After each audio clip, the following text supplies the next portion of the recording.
And welcome to another episode of South Texas Crossfire. This is Attorney Joe Flores reminding you to join us each and every week right here on KTMV with the Lopez family. Special thanks to Don Humberto Lozano Lopez. He passed away in 2011. He's honored, he's venerated, but he's never forgotten. And my good friend, Carlos Lopez, you guessed it, the Ted Turner of South Texas Broadcasting. Without further ado, you guys know that I always push for early voting. Now it's too late to register to vote. That was February 3rd, but we are jumping in this feet first. And one of the most hotly contested races, County Court at Law number 5. And I can attest to this. Everyone is qualified that's been on there. And the last vote, the last Women League of Voters that was on, let me tell you, and I want to give them a great shout out for doing that. There was a great debate. So I'm going to be welcoming on today Adam Rodrigue. Welcome. How are you? Doing good, Joe. How you doing? Well, Adam, you and I have practiced law for nearly a decade together, and we did a lot of that in County Court at Law number 5, which is the Juvenile Justice Court, and federal court, Right. state court. We've tried a lot of cases, not together, but on the same docket. So I know you're very qualified. The other people there have their qualifications too. But before we get into the politics and your qualifications to serve on that court, I want to have you introduce yourself to the audience. Tell us about yourself, where you grew up, your education, training, and background. Thanks, Joe. Well, my name's Adam Rodrigue. I'm running for County Court at Law number 5, judge for that court. I grew up in Houston, born and raised. I went to college at Trinity University in San Antonio. After that, I went to South Texas College of Law, where I think Joe went as well. We did. Yeah, Gene Treese and all those people, they made a great difference. I remember Joe back at law school.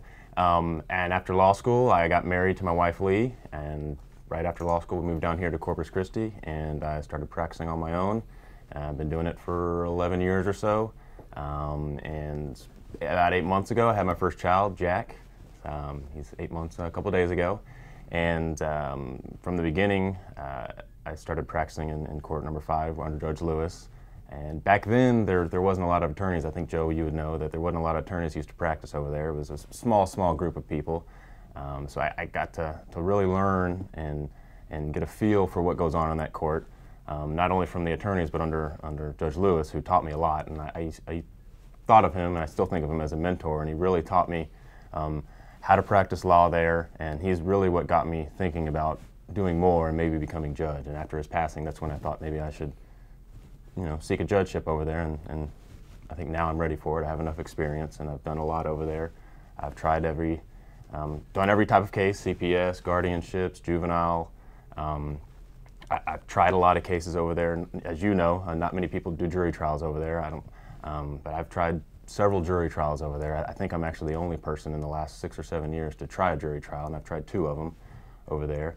I've done certification hearings, multiple certification hearings, determinate sentence hearing, transfer hearings. I've done everything on the juvenile side there is. So I think that I'm just the most qualified candidate on the Republican side. Let me ask you this, now that you're a father, and you see it from both sides, as a parent, as a dad, and you have advocated for children, sometimes for the parents that need to be put on the right path, parenting classes. But you've seen a lot of tragedy over there. You've seen, I'm going to say it here, I honored and I still honor, and I looked up to Judge Lewis, Carl, as he liked for us to call him. And he was a hero, a giant among men. But it really affected his health being on that bench. You're a young man, but it does take a toll on you.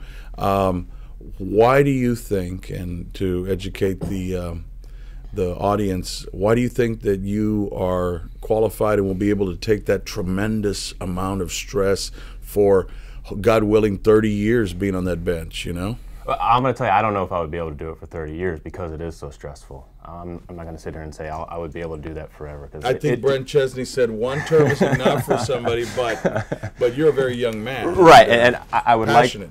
I would like to think that I could do it for as long as I can, but you're right, it does take a toll. It's very stressful, and I know it took its toll on Judge Lewis and even Judge Shamsey when he was there in his brief time. I think it took a toll on him, and as well as Judge Chesney. So I am young enough, I think, and the one thing that I can say is I've seen everything there. There's nothing that I haven't seen anything that I don't think would you know, trick me up some way. And I've seen the worst of the juvenile side. I've done murders and capital murders over there. I've seen the worst of the CPS side, the worst parents, but I've also seen the good things, the success stories. I tell you, I was asked about this the other day. There's no success stories over there, but when I first started over there, I was representing this kid. This family came and hired me, and he had a real bad drug problem. He was a drug dealer at one of the local high schools, and we worked real hard to get him to make sure he didn't have any convictions or anything, because you know how that can affect the child the rest of his life. So we worked real hard, and we got him into this program, and I didn't see him hadn't seen him after that for a long time. And last year, we were at a restaurant, me and my wife, and we were ordering dinner, and this young waiter comes up, and he looks familiar, but I wasn't quite sure who he was. And about halfway through the meal, he comes to me and he says, "Are you Adam?" And I'm like, "Yeah, who are you?" And he tells me his name. He's like, "Yeah, you're the guy, you represented me." And he's like, "You know, I just really wanted to thank you because of what you did.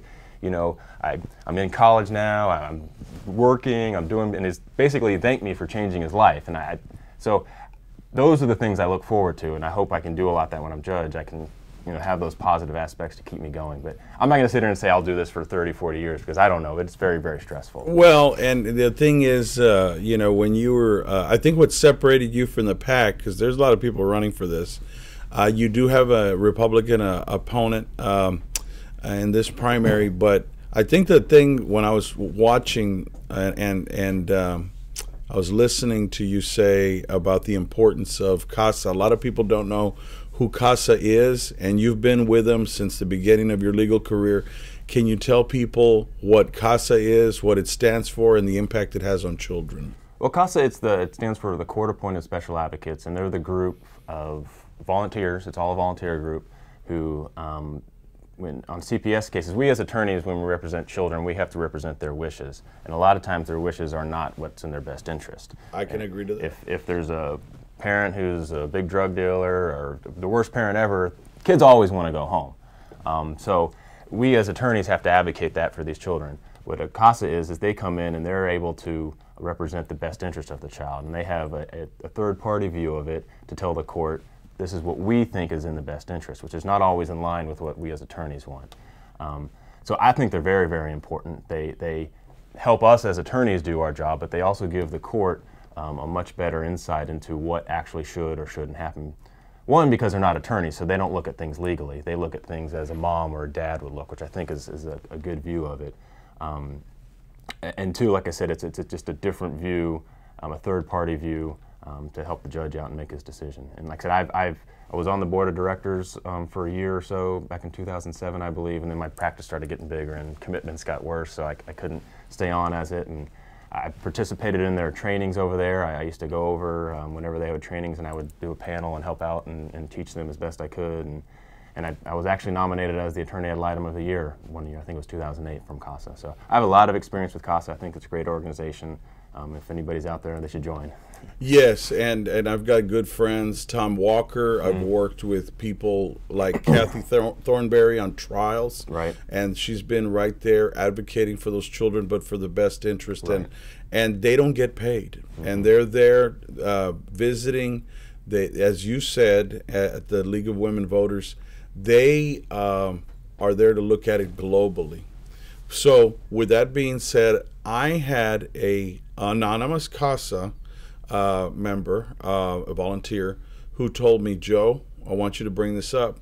And he said, "I am angry with the past judge who sat in there because he believed that he is now running for another position and saying, I saved $800,000. And the man was in a rage. He said, yes, he saved $800,000 in that court on the backs of children and mothers because he didn't bring in the the attorney until a later stage. How do you answer that? He said, ask all the candidates, are they going to save money in that court off the backs of children like their predecessor? And that's a hard question, but it's the one that they're concerned with, saying, yeah, you can save money for the county, but then on the appeals that come forward from that, from saving it and all that, how do you respond to somebody that has that rage that says, I saw the injustice in that court? Well, I think, and I guess my view on this is coming from what Judge Lewis used to do, because I think he had everything right. I'm going to agree with you. Carl had, Judge Lewis had it down. I mean, down. And Judge Shamsi was great, but I think he was on one extreme and Judge Chesney's on the other extreme. So it's that fine line. And I can't sit here and say that I would give attorneys at the beginning on every single case, because I don't know. It's all on a case-by-case basis. And what I will tell you is one, the law requires that they have an attorney if there's going to be a termination. So what I would do is as soon as it's obvious that it's going to be termination, they're going to have an attorney. But some cases won't need attorneys because it's just something little that needs to be worked out. And maybe through the admonishments through the court, or maybe if a CASA gets in there and they can say, hey, and we can get that worked out, there's no need for an attorney.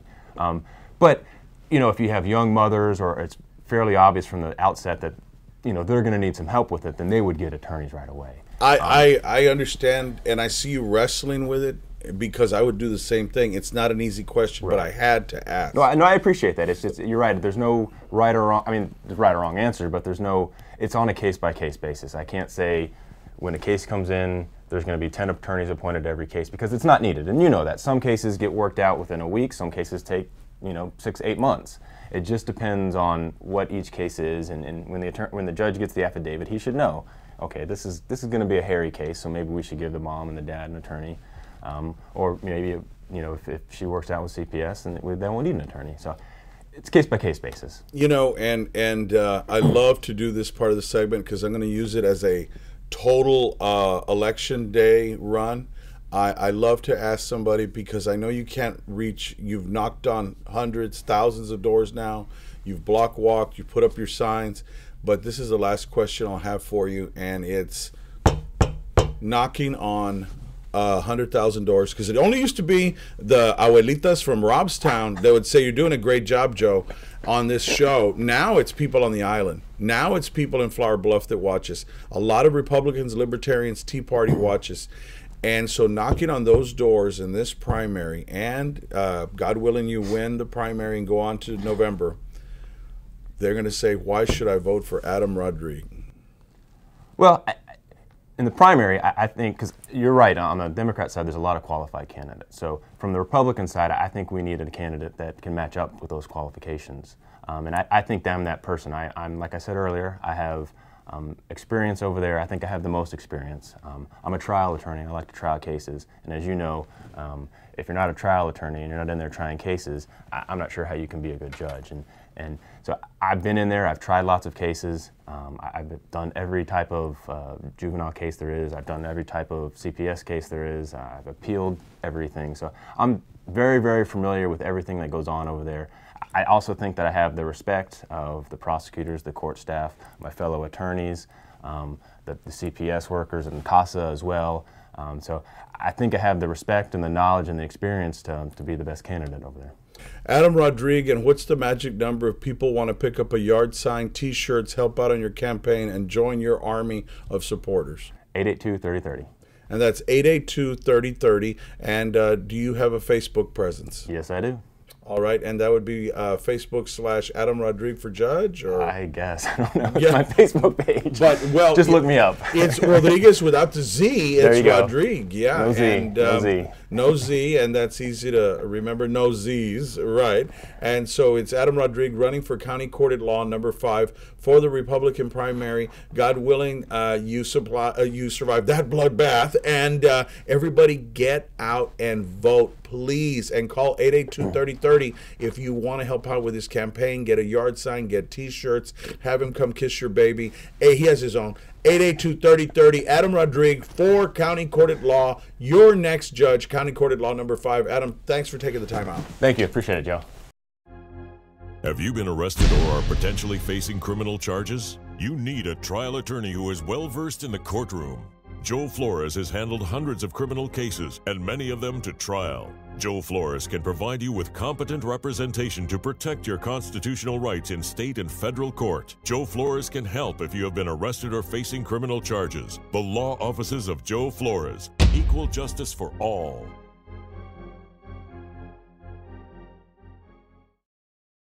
Have you or a loved one suffered a stroke, heart attack, unexplained low blood pressure, or death during dialysis? The FDA has issued warnings and recalled the product Granuflo and Naturalite used in dialysis. At least one national company failed to warn the public that over 900 people had suffered cardiac arrest or death. A condition called metabolic alkalosis developed, which may have caused the harm. Call the law offices of Joe Flores today. With a combined 25 years of experience in the medical field and as a trial lawyer, Joe Flores can help. Call now.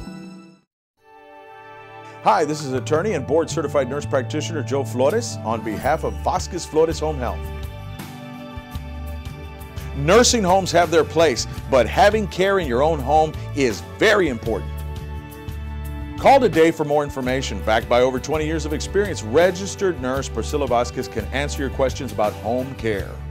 Call 881-9922. That's 881-9922 today.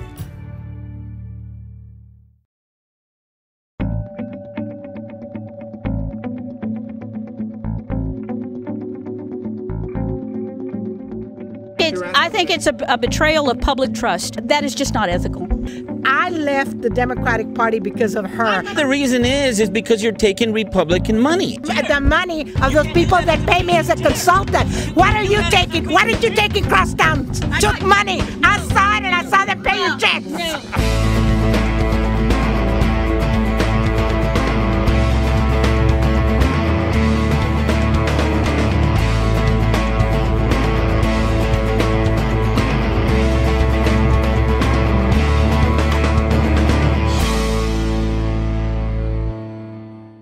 Okay, hold on. Everybody.